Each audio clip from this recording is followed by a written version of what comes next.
სამოტივაციო წერილი არის Erasmus Mundus-ის აპლიკაციის ხერხემალი. ასე რომ ვთქვათ, ძალიან მნიშვნელოვანი ნაწილი, ამიტომ მე ყველაზე დიდი დრო სწორედ აი ამ წერილის დაწერას დავუთმე და თქვენც გირჩევთ, რომ მთელი ძალისხმევა და ენერგია ჩადოთ იმაში, რომ ძალიან კარგი წერილი მოამზადოთ.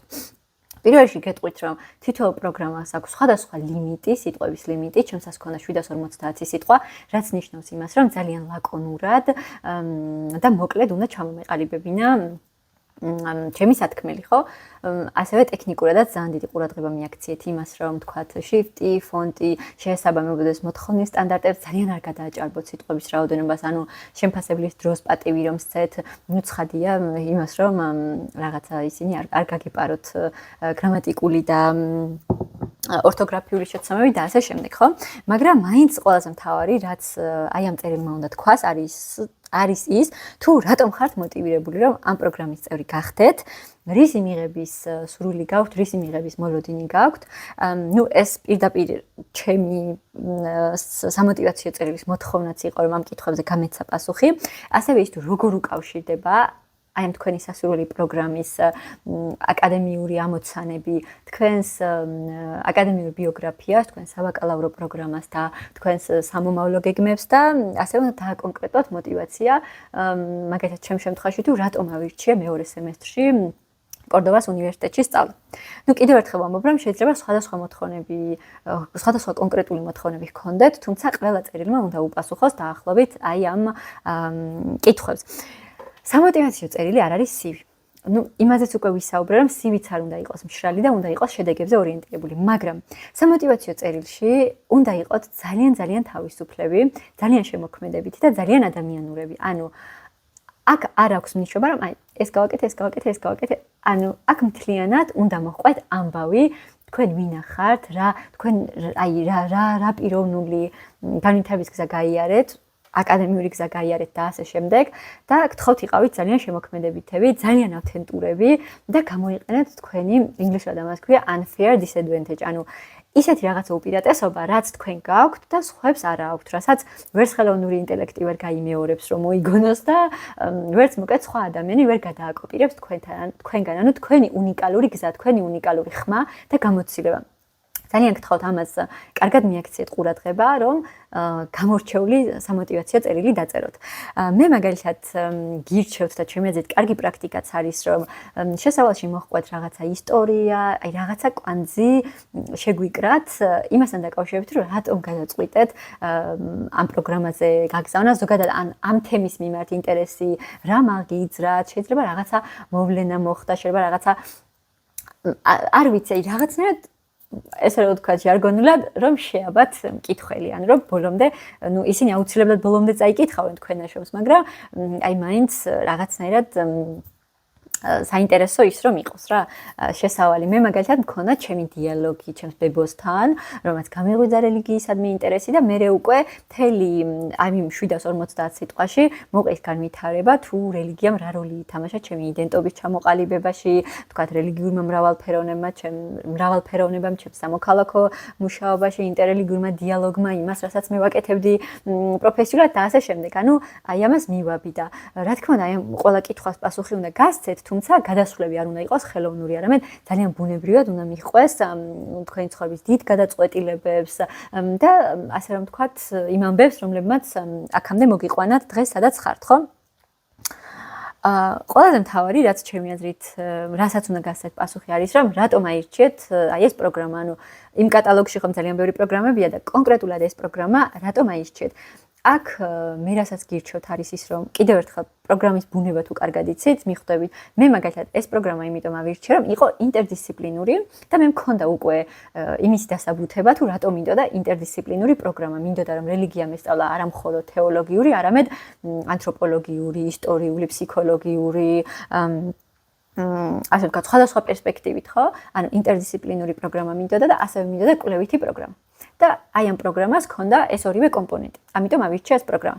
თქვენ შეიძლება რაღაცა სხვა გქონდეს ამ პროგრამას და სხვა რამის გამო აირჩიოთ. ანუ ამაში რა თქმა უნდა შეზღუდულები არ ხართ. და მეორე არის როგორ უკავშირდება ესე იგი ეს პროგრამა თქვენს როგორც მოკლევადიან, ასევე გრძელვადიან მიზნებს. ამაშიც ძალიან კარგად უნდა მოკლედ მოიფიქროთ აი ამ კარიერულ განვითარების გზაზე მოკლევადიანად რისი მიღწევა გინდათ, შეიძლება ეს იყოს მულტიკულტურულ გარემოში სწავლა, საერთაშორისო ახალი აკადემიური სანაცნობო ქსელის გაცნობა, გაძლიერება, შეიძლება იყოს ასე რომელიმე პროფესორია ვთქვათ აი ამ კონსორციუმის რომელიმე უნივერსიტეტში კონკრეტული პროფესორი შეიძლება რომელიმე კვლევითი ცენტრია და აი ამ კვლევით ცენტრში გინდათ კვლევა გააგრძელოთ. ანუ არ ვიცი შეიძლება იყოს მოკლევადიანი და გრძელვადიანია პროგრამის დასრულების შემდეგ რა გეგმები გაქვთ და აი ამ პროგრამაში მიღებული ცოდნა როგორ დაგეხმარებათ აი იმ მიზნების მიღწევაში, ხო? არ ვიცი, შეიძლება იყოს ის, რომ თქვენ მაგალითად გინდათ, რომ ეროვნული ექსპერტი გახდეთ რაღაც თემა, რაც საქართველოში არ იყოს ეს დისციპლინა კარგად განვითარებული, ან შეიძლება რეგიონულ დონეზე გინდოდეთ მუშაობა, ან საერთაშორისო დონეზე, არ ვიცი. მთავარია აი ამ პროგრამის მიზნებს ძალიან კარგად მიყვეს თქვენი მოკლე და გრძელვადიანი მიზანი. ესე იგი, პირველი ის არის, რომ რატომ აირჩიეთ ეს პროგრამა აი ამ პროგრამის ბუნებიდან გამომდინარე უპასუხოთ და მეორე ეს ნახოთ როგორ ეხმიანება თქვენს მოკლე და გრძელვადიან მიზნებს აი ამ პროგრამის გამოცდილება. ასევე მაგალითად აქ ყურადღებას გავამახვილებდი იმაზე, რომ რაღაცნაირად პარაზიტულები არ ვიყოთ ხოლმე და არ ვთქვათ, რომ აი ამას მივიღებ, იმის მიღება მინდა, იმის მიღება. ანუ მარტო არ არის ეს სამხრივი ურთიერთობა თქვენსა და პროგრამას შორის რა. აქ აუცილებელია თქვათ, თქვენ რა მოგაქვთ პროგრამისთვის და ეს არ არის რაღაცნაირი ბრეგინგი, ხო? ანუ რომ რაღაც ქეთმაღლურად კი არა, მაგრამ თქვათ, რომ მე მაგალითად მაქვს ექსპერტიზა აი ამაში და ამაში და ამაში მაქვს ეს გამოცდილება, ხო?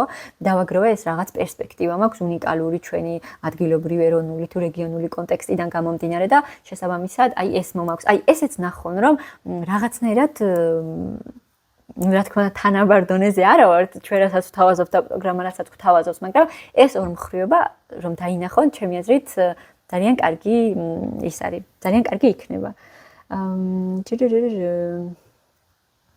თავად რა მოგაქვთ, ხო?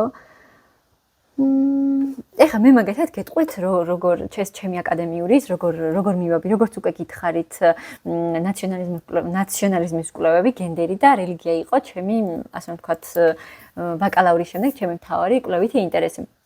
და ჩემი საბაკალავრო ნაშრომი ეხებოდა პირველ დემოკრატიულ რესპუბლიკაში სამუსლიმანო საქართველოს განმათავისუფლებელ კომიტეტსა და ეროვნულ მთავრობას შორის რაღაცა ურთიერთობის და დისკურსის ანალიზი. ანუ რაღაცა ნაციონალური კომპონენტიც ჰქონდა და რელიგიის კომპონენტიც ჰქონდა.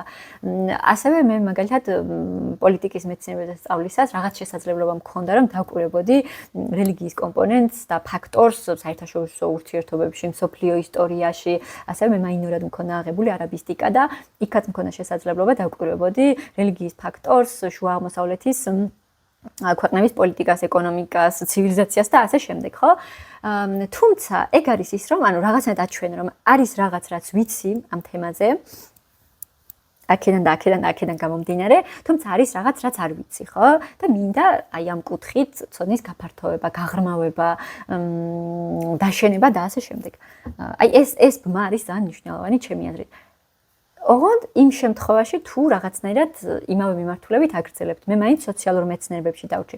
თქვენ თუ იცვლით მთლიანად აი ამ თქვენს დისციპლინას, გადადიხართ ახალ სფეროში, აქ ჩემი აზრით უფრო მეტი დასაბუთება გჭირდებათ და უფრო მეტი არგუმენტი გჭირდებათ, რომ დაარწმუნოთ კომისია, რომ აი ამ ახალ სფეროში, რომელშიც შედიხართ, რაღაცნაირად მზად ხართ, რომ ეს რაღაცა გაუკვალავ გზაში თუ არ ვიცი, ახალი ცოდნის ზღვაში შეცუროთ. ალბათ ვფიქრობ, ამას უფრო მეტი ძალისხმევა დასჭირდება და ეს მთელი სააპლიკაციო პროცესი ნამდვილად გაფიქრებს იმაზე, თუ გინდა, ანუ ნამდვილად გინდა ამ პროგრამაზე გაგრძელება, ნამდვილად გინდა ეს იყოს შენი კარიერა.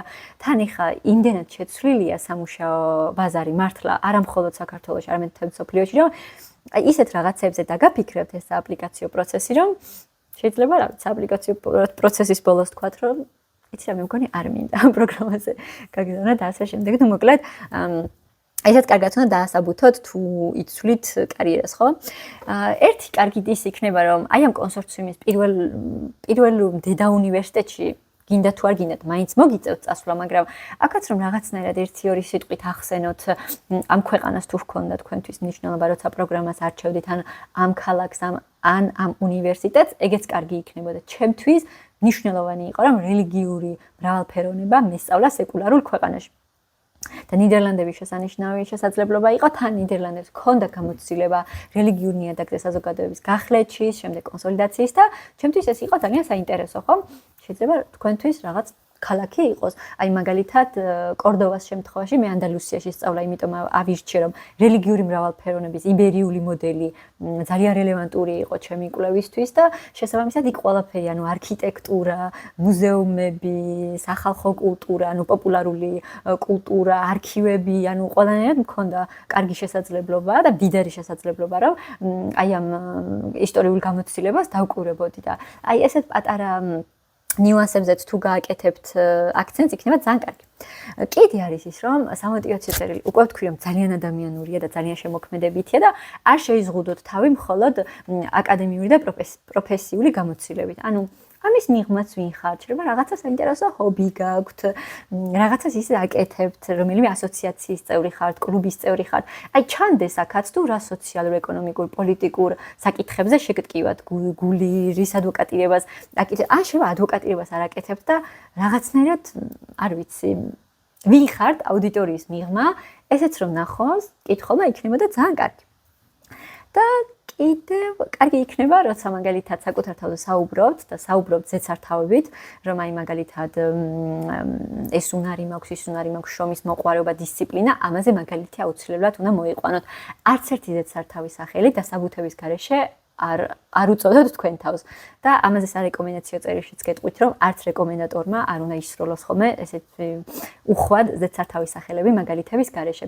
აქ მაგალითად შეგვიძლია თქვათ, რომ თუ ამბობთ, რომ შრომის მოყვარე ხართ, დროის მართვის უნარი გაქვთ, რაში გამოჩნდა? შეიძლება სწავლის პარალელურად მუშაობდით და მიუხედავად იმისა, რომ დრო გაყოფილი გქონდათ სწავლასა და მუშაობას შორის, მაინც მაღალი აკადემიური მოსწრება გქონდათ. შეიძლება აი რაღაცა სირთულეს დაემთხვა თქვენი სწავლის პერიოდი და მაინც ორივეს კარგად გაუმკლავდით. აი რაღაცა ნებისმიერი თქვენი ცხოვრებისეული მაგალითი შეიძლება იყოს, უბრალოდ ამან აჩვენოს და დაასაბუთოს ის სათავის სახელი, რასაც თქვენ თავზე იტყვით. სამოტივაციო წერილი არ არის მხოლოდ ამბავი ჩვენს გამარჯვებებზე და წარმატებებზე. აქ რა თქმა უნდა შეგიძლიათ ისაუბროთ თქვენს მარცხებზე, თუ რა თქმა უნდა კომფორტულად თვლით და კომფორტულია თქვენთვის ამის გაზიარება და ისაუბროთ რაღაცა სირთულეებზე, რაღაცა გამოწვევებზე, რომლებიც გადალახეთ. უბრალოდ გირჩევთ, რომ რაღაცნაირად თვით ვიქტიმიზებულად არ გამოხვიდეთ ამ ამბავში, რაღაცა თუ მაგალითად ჩაგვრის, ბულინგის, ზეწოლის დისკრიმინაციის რაღაცა მძიმე ამბავს თუ ყვებით, არ ვიცი ზალადობის, მაინც ფრთხილად იყავით ხოლმე აი ამის გაზიარებისგან. აი, ეს არ ვიცი უნდა თქვა თუ არა, მაგრამ ჩემი აზრი და ჩემი ძალიან დიდი რჩევა, თუ გინდათ რომ ჩემი რჩევა გაითვალისწინოთ, გთხოვთ, არ გამოიყენოთ ხელოვნური ინტელექტი. Chat GPT თუ სხვა GPT არ ვიცი, მაგრამ თქვენს უნიკალურ ხმას დაგაკარგვინებთ და ამაში ვარ დარწმუნებული. ანუ მეც ვიყენებ, მეც გამომიყენებია, თუმცა სამოტივაციო წერილის დაწერის დროს არა, მაშინ არც ვიცოდი როგორ უნდა გამომეყენებინა. მე მქონდა გრამარის ფასიანი ვერსია და რაღაცა ლექსიკას და გრამატიკას მას ვამოწმებინებდი, თუმცა მაინც არ ვენდობოდი და რაღაცნაირად ყურადღებით ვიყავი აი ამ ხელოვნური ინტელექტის გამოყენებისას. პრობლემა ის არის, რომ თქვენი უნიკალური ენა და ამბის თხრობის მანერა შეიძლება მთლიანად წაშალოს და ძალიან გაასტანდარტულოს. ამიტომ დარწმუნებული ვარ კომისიის წევრს აინტერესებს, რომ თქვენი ხმა მოისმინოს. ანუ პირადად ხო ვერ ელაპარაკებით და ეს არის თქვენი ამბავი, უყვებით ამბავს და მოუყევით ეს ამბავი თქვენი სიტყვებით. ნუ რა თქმა უნდა, კიდევ ერთხელ ლექსიკაზე შეგიძლიათ დაიხმაროთ, გრამატიკაზე ლამაზად გადაალაგებინოთ, მაგრამ ძალიან გთხოვთ, არ დააწერინოთ სამოტივაციო წერილი ხელოვნურ ინტელექტს. ანუ არქნათ. და კიდე რა რჩევაც მექნება, იმაზე უკვე ვთქვი, რომ ტექნიკურად კარგად ნახეთ, რამდენად შეესაბამება სიტყვები, ფონტი და ასე შემდეგ და ასევე კარგი იქნება თუ ვინმეს შეახედებთ, მეგობარს, ხელმძღვანელს, მენტორს, არ ვიცი, მე შემიძლია თუ გინდათ რომ მომწეროთ, რომ შევხედოთ თქვენ სამოტივაციო წერილს. ეს არის მნიშვნელოვანი ის, რომ მესამე მხარემ იმას ვინც გიცნობს, ან არ გიცნობს, ნახოს, წაიკითხოს და მოგცეთ უკუკავშირი. ანუ მესამე აზრის, ანუ მეორე აზრის მოსმენა იქნებოდა ძალიან კარგი და აქვე გაითვალისწინეთ ის, რომ რაღაცა დრო მიეცით თქვენ თავს, ამიტომაც არის მნიშვნელოვანი, რომ ბოლო წამს არ გააკეთოთ. მაგალითად, რაღაც მე მგონი 4-5 დღე, როცა საბოლოო ვარიანტი დავწერე, გავეშვი მე ამ ჩემ სამოტივაციო წერილს, წავედი სხვა რაღაცები ვაკეთე და მე მოვუბრუნდი რაღაცა თითქოს ცივი გონებით, რაღაც შეცდომებიც აღმოვაჩინე და რაღაცა უფრო სხვანაირადაც დავინახე. ამიტომ ცოტა დისტანცია და მე მობრუნება წერილთან და ზოგადად აპლიკაციასთან იქნებოდა ძალიან კარგი. ამისათვის კიდევ ერთხელ დროულად უნდა დაიჭიროთ თადარიგი.